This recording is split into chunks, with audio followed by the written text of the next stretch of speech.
The Lives of the Saints by the Reverend Alban Butler, taken from the 4th edition, published in 1954. November 20th, St. Edmund, King and Martyr. Though from the time of King Egbert, in 802, the kings of the West Saxons were monarchs of all England, yet several kings reigned in certain parts after that time, in some measure subordinate to them.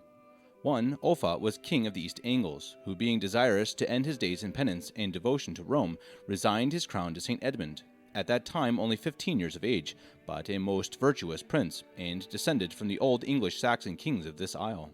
The saint was placed on the throne of his ancestors, as Lidgett, Abo, and others expressed themselves, and was crowned by Humbert, Bishop of Elman, on Christmas Day in 855, at Borum, a royal villa on the Stour, now called Beurs or Buers. Though very young, he was by his piety, goodness, humility, and all other virtues the model of good princes. He was a declared enemy of flatterers and informers, and would see with his own eyes and hear with his own ears, to avoid being surprised into a wrong judgment, or imposed upon by the passions or ill designs of others. The peace and happiness of his people were his whole concern, which he endeavored to establish by an impartial administration of justice and religious regulations in his dominions. He was the father of his subjects, particularly of the poor, the protector of widows and orphans, and the support of the weak. Religion and piety were the most distinguishing part of his character. Monks and devout persons used to know the Psalter without book, that they might recite the Psalms at work, in traveling, and on every other occasion. To get it by heart, St. Edmund lived in retirement a whole year in his royal tower at Hostanton, which he had built for a country solitude, which place is now a village in Norfolk. The book which the saint used for that purpose was religiously kept at St. Edmundsbury till the dissolution of abbeys. The Holy King had reigned 15 years when the Danes infested his dominions. Hingwar and Hubba, two brothers, the most barbarous of all the Danish plunderers landing in England, wintered among the East Angles.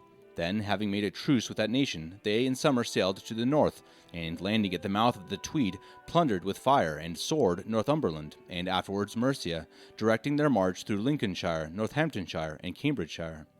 Out of a lust of rage and cruelty, and the most implacable aversion to the Christian name, they everywhere destroyed the churches and monasteries, and, as it were, in barbarous sport, massacred all priests and religious persons whom they met with.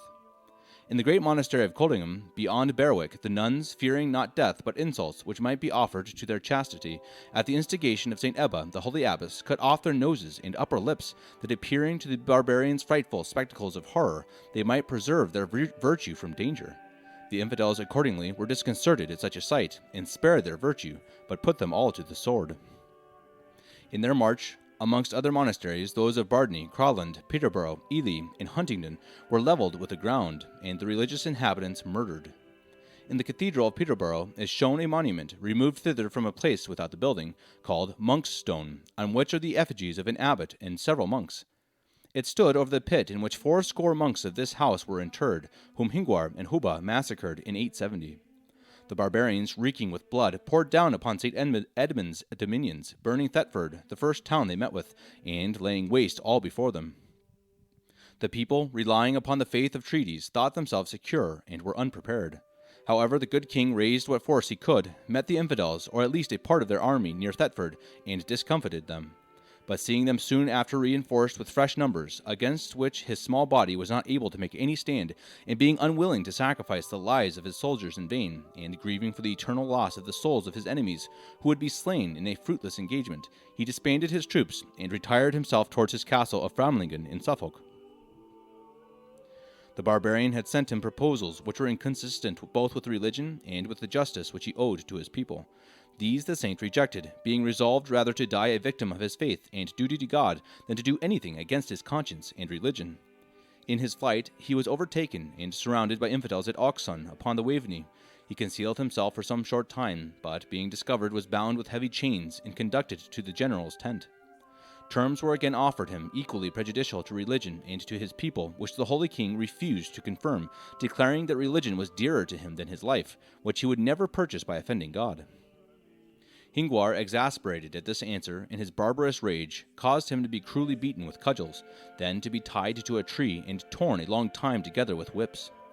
All this he bore with invincible meekness and patience, never ceasing to call upon the name of Jesus. The infidels were the more exasperated, and as he stood bound to the tree, they made him a mark wantonly to shoot at him, till his body was covered with arrows like a porcupine. Hinguar at length, in order to put an end to the butchery, commanded his head to be struck off. Thus the saint finished his martyrdom on the 20th of November in 870, the 15th of his reign, and 29th of his age, the circumstances of which St. Dunstan learned from one who was armor-bearer to the saint, and an eyewitness. The place was then called Henglestun, now Hoxne or Hoxne. A priory of monks was afterwards built there, which bore the name of the martyr. The saint's head was carried by the infidels into a wood and thrown into a brake of bushes, but miraculously found by a pillar of light and deposited with the body at Hoxton. These sacred remains were very soon after conveyed to Bedricksfirth, or Kingston, since called St. Edmundsbury, because this place was St. Edmund's own town and private patrimony, not on account of his burial. For bury, in the English-Saxon language, signified a court or palace. A church of timber was erected over the place where he was interred, which was thus built according to the fashion of those times. Trunks of large trees were sawn lengthways in the middle and reared up with one end fixed in the ground, with the bark or rough side outermost. These trunks being made of an equal height and set up close to one another, and the interstices filled up with mud or mortar, formed the four walls, upon which was raised a thatched roof. Nor can we be surprised at the homeliness of this structure, since the same was the fabric of the royal rich abbey of Glastonbury, the work of the most munificent and powerful West Saxon kings, till in latter ages it was built in a stately manner of stone. The precious remains of St. Edmund were honored with many miracles. In 920, for fear of the barbarians under Turkel the Dane, in the reign of King Ethelred, they were conveyed to London by Alfwin, bishop of that city, and the monk Egelwin, or Alwyn, the keeper of this sacred treasure, who never abandoned it. After remaining 3 years in the Church of St. Gregory in London, it was translated again with honor to St. Edmundsbury in 923. The great church of timberwork stood till King Knut, or Canutus, to make reparation for the injuries his father Svein, or Sveno, had done to this place, and to the relics of the martyr, built and founded there in 1020 a new most magnificent church and abbey in honor of this holy martyr. The unparalleled piety of humility, meekness, and other virtues of St. Edmund are admirably set forth by our historians. This incomparable prince and holy martyr was considered by succeeding English kings as their special patron, and as an accomplished model of all royal virtues. The feast of St. Edmund is reckoned among the holy days of precept in this kingdom by the National Council of Oxford in 1222, but is omitted in the constitutions of Archbishop Simon Islep, who retrenched certain holy days in 1362. No Christian can be surprised that innocence should suffer. Prosperity is often the most grievous judgment that God exercises upon a wicked man, who by it is suffered in punishment of his impiety to blind and harden himself in his evil courses, and to plunge himself deeper in iniquity. On the other hand, God in his merciful providence conducts second causes, so that afflictions fall to the share of those souls whose sanctification he has particularly in view. By tribulation, a man learns perfectly to die to the world and himself, a work which, without its aid, even the severest self-denial and the most perfect obedience leave imperfect. By tribulation, we learn the perfect exercise of humility, patience, meekness, resignation, and pure love of God, which are neither practiced nor learned without such occasions. By a good use of tribulation, a person becomes a saint in a very short time and at a cheap rate. The opportunity and grace of suffering well is a mercy in favor of chosen souls, and a mercy to which every saint, from Abel to the last of the elect, is indebted for his crown. We meet with sufferings from ourselves, from disappointments, from friends, and from enemies. We are on every side beset with crosses, but we bear them with impatience and complaints. Thus we cherish our passions and multiply sins by the very means which are given us to crucify and overcome them.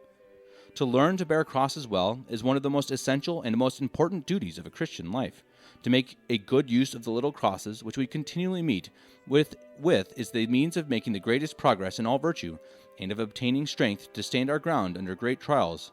St. Edmund's whole life was a preparation for martyrdom.